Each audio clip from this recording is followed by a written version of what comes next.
It's a tough time to buy a budget laptop right now. There's a lot of reasons for that. But it's also a tough time to build a budget laptop, which is why something like this, the Microsoft Surface Laptop Go 2, can be kind of a confusing product. There are different configurations, there are different things you gain and give up, getting the more expensive, less expensive configurations. Then you have to compare it to other products in roughly the same price band and what you get with different configurations, different prices for those.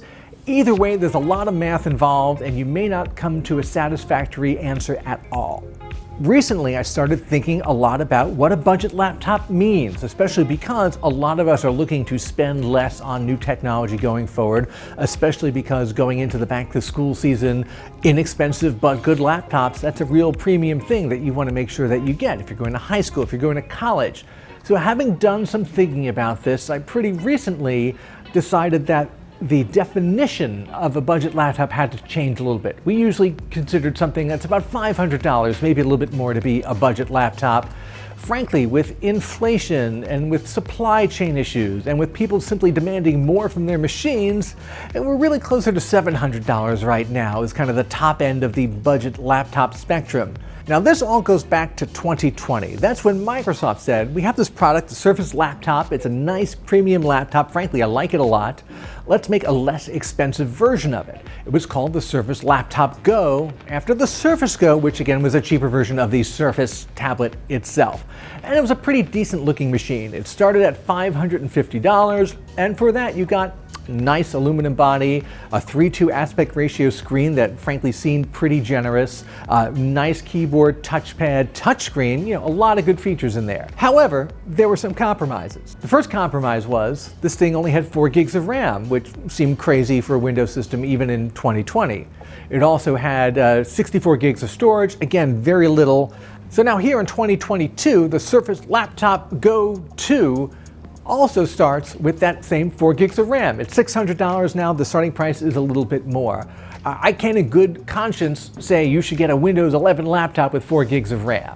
It does have a 128 gig hard drive, so at least that's better. And they've jumped up from a 10th gen Core i5 Intel chip to an 11th gen. Regular CPU performance, it's fine. It's not spectacular. For $600, it's pretty good. The problem is, you're not going to be buying the $600 version of this. You're going to be buying the $700 version or the $800 version, and that's because that's where you get bumped up to 8 gigs of RAM, which is really the minimum that you should get to run a Windows 11 system effectively. So $700, you get the 128 gig hard drive and you get 8 gigs of RAM. $800, you get 8 gigs and a 256 hard drive. Okay, but once you're spending $800, then you're in a whole nother category, because the cheapest Surface Laptop 4, the Big Brother premium version of this, once you hit $800, it's a much wider field to choose from, and then the Surface Laptop Go 2 may not be the right pick if you're spending that much money. That said, I found a happy medium looking over all the specs. That $700 version, 8 gigs of RAM, 128 gig storage, which is not huge, but I feel like we all kind of live on the cloud anyway. Local storage is less important, at least to me, than it used to be. Same CPU, same screen, same body, which again is really nice and premium feeling for a budget-ish laptop. That seems to be the sweet spot. If this is a device you're in the market for, that's probably the one you should get.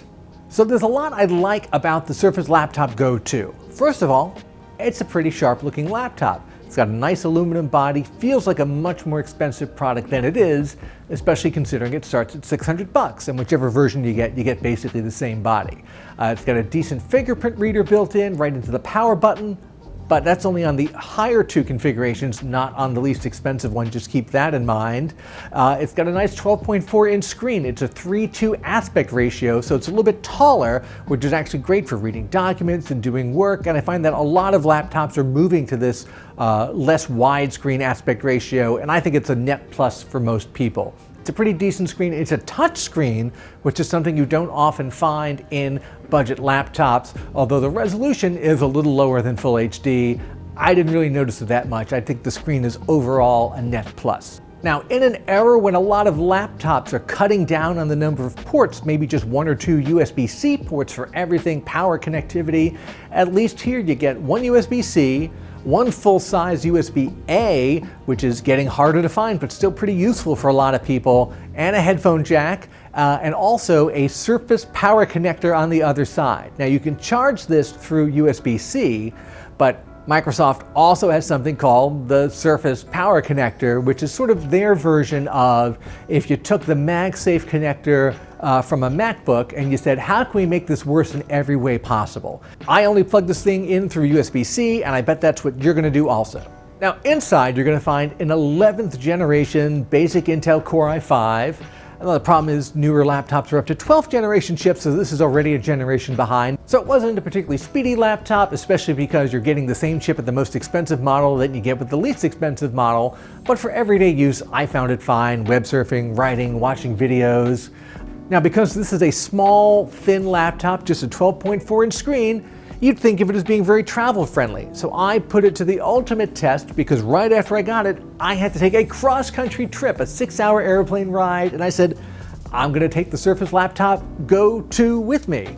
And I did, and even on that tiny little airline tray thing that folds out, I put it on there. The footprint was actually a great match for the airline tray table. The screen, it's a little bit tall, that makes it a little difficult, but by pulling out the tray a little bit, I actually thought this was one of the better airplane laptop combinations that I've ever tried. So, you know, kudos for that.